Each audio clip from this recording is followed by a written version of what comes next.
So we just want to say, as we're beginning this gathering, we want to talk with you about anything you want to talk about.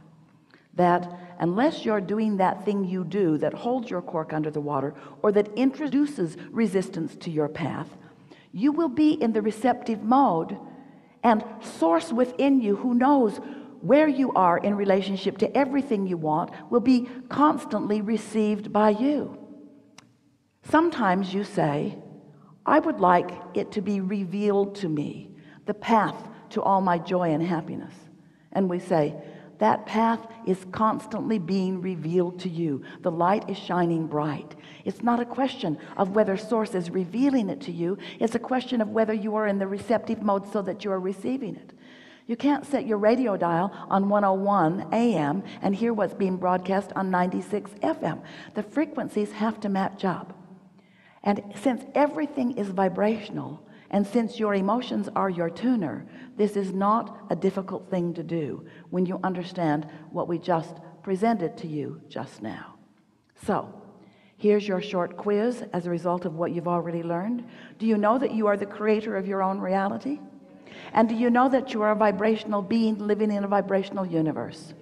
And do you accept that there is a larger part of you who exists, even though you can't exactly see it, you can sense it, even though you cannot see it, who stands in completion of all that you have become so far? And do you acknowledge that there is often, in fact always, somewhat of a gap between your thinking, your thoughts, your patterns, your personality, your attitudes, your moods, your beliefs? A belief's just a thought you keep thinking, and the knowing of the source within you. Is there a logical gap? And can you feel when the gap is narrow and when the gap is wide? Don't your emotions tell you all of that? Then you now know everything you will ever need to know, not only to receive all of the things in full manifested form that you desire, but to live happily ever after. Not standing in pain over a desire that you can't figure out how to accomplish, but in eagerness of the unfolding of the path. Because we know, in the same way you don't want to eat all of the food that you will eat for the rest of this lifetime today, we know you don't want to. You do not want, especially not in this restaurant.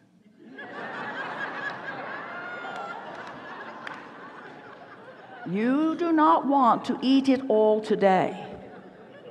You do not want to eat it all today, and you don't want everything that you want to be introduced into your experience today. You want to savor it. You not only want to savor the end result, you want to savor it as it is unfolding. You want to savor it as it's turning all the way from the vibration to the thing. You want to feel the emotion that is the awareness that it exists. And you want to be in that happy receptive mode so that when you get an idea, you know you've received an idea. And you want to have the fun of following the idea, following to see where it leads, and watching another dovetail with it, and another, and another, and another, and another. You want to be consciously aware when those ideas start bringing you into rendezvous with others. You want to feel the rendezvous. You want to feel yourself immersed in the cleverness of the others. You want to feel the cooperative universe coming into place, giving you clues, giving you ideas, but most of all, giving you that sense of eternal flow. Because you see, you are creators, and Source has your back and knows where you're going and is flowing with you always. So if you just make the simple decision that you want to feel good, and you start reaching for the best feeling thoughts that you can find so that you more and more consistently hold yourself in the receptive mode, oh then, you meet this one, and you meet this one, and you meet this one, and you meet this one. You have fun along the way. You have clarity. Your ideas are flowing. Their ideas are flowing. You're having this wonderful time. You are manifesting these magnificent things, and you are standing in constant appreciation of this magnificent world in which you live, of which you have come, and in which you are creating your own reality. We are eager to talk with you about anything that matters to you. There is no order of business, and there is nothing that is off limits.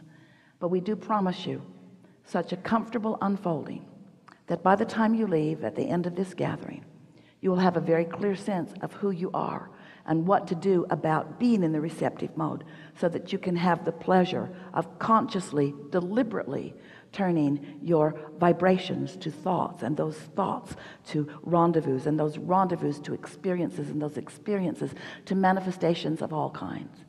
This is an abundant universe, and it's time for you to get the clutter off your path. It's not that you will have a direct path, because the direct path is not always, sometimes you like it, not always the most delicious path.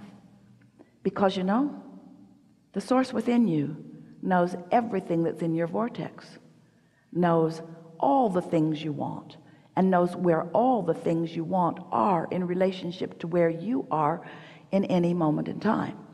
Relationship meaning physical proximity, relationship meaning vibrational proximity or emotional proximity. So sometimes you'll be inspired to a rendezvous and you'll say, what's this about? This isn't what I thought I wanted. But it opens something that lets you know something more, that lets you know something more. And as you relax and trust that it is unfolding, and that it is unfolding perfectly, and then at the same time that you are acknowledging the rightness of where you stand, looking for things to appreciate right where you stand, you'll begin to feel yourself launching new rockets and new rockets and new rockets. So it works like this. So here you are sifting through the stuff. You know what you don't want. You launch rockets of what you do want. You know what you don't want. You launch rockets of what you do want. And those vibrational rockets become a vibrational reality that you are not a vibrational match to, not at first. But because you care about how you feel, you start reaching for more thoughts that feel good. And you stay off the thoughts that don't feel good. So if there's some subject that's really uncomfortable, don't try to make it comfortable.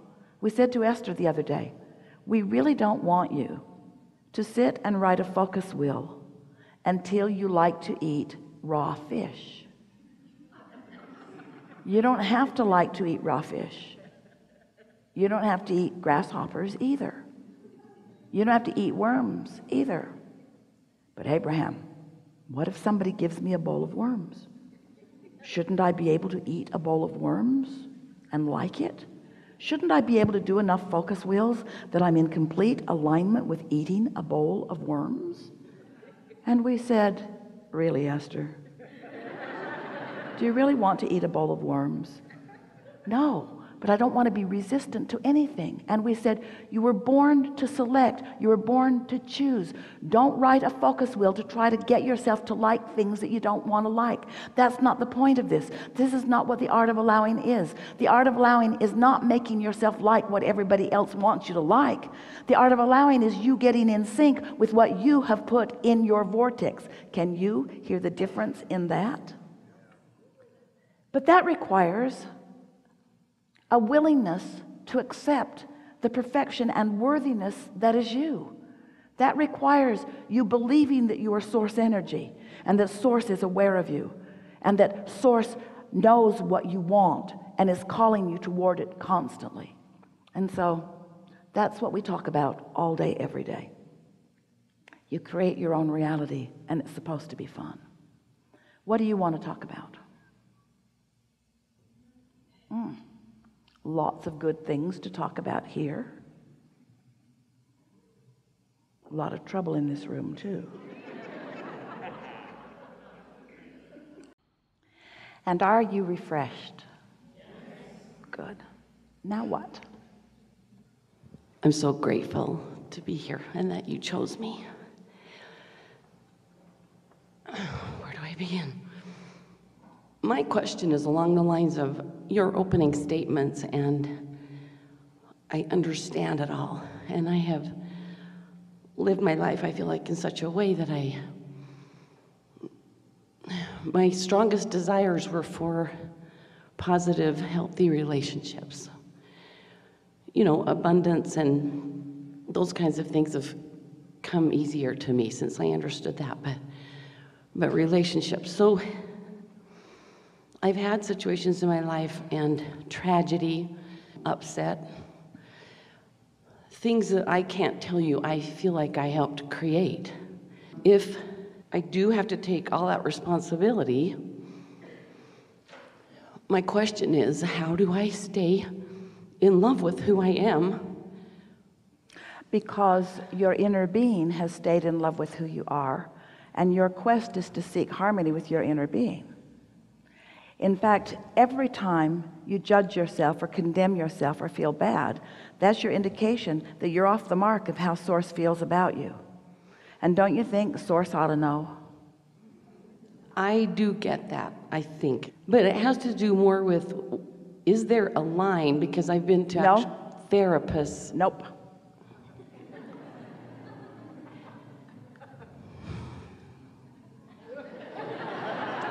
Can I give you an example?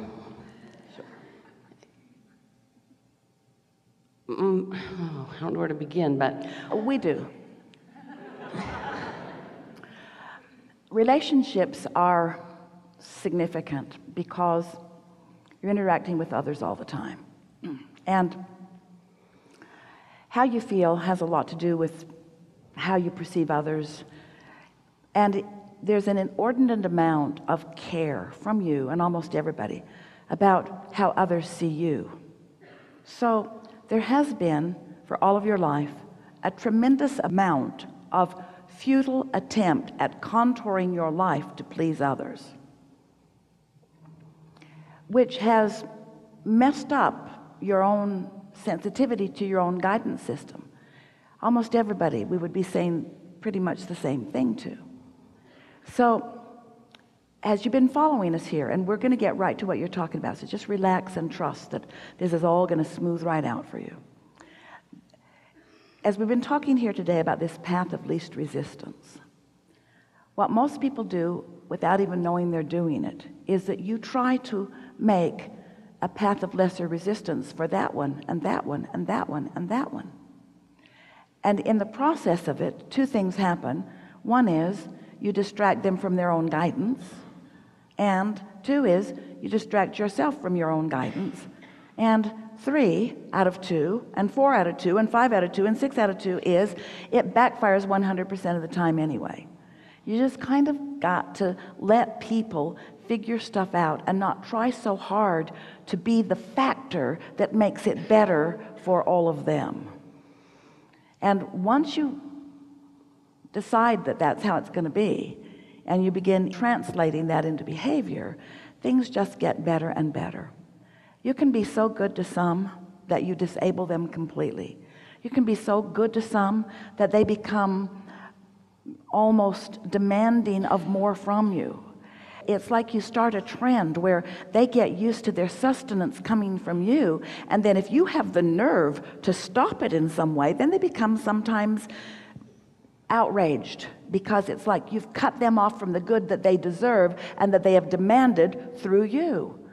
Well, it's time for you to allow them to discover that, like you and like everyone, they have a stream of care and attention and resources that is going directly to them from Source. And you're going to let them discover that for themselves, and you stop holding yourself responsible for things that you can't control, that were never any of your business to begin with. You'll feel way better once you start recognizing that.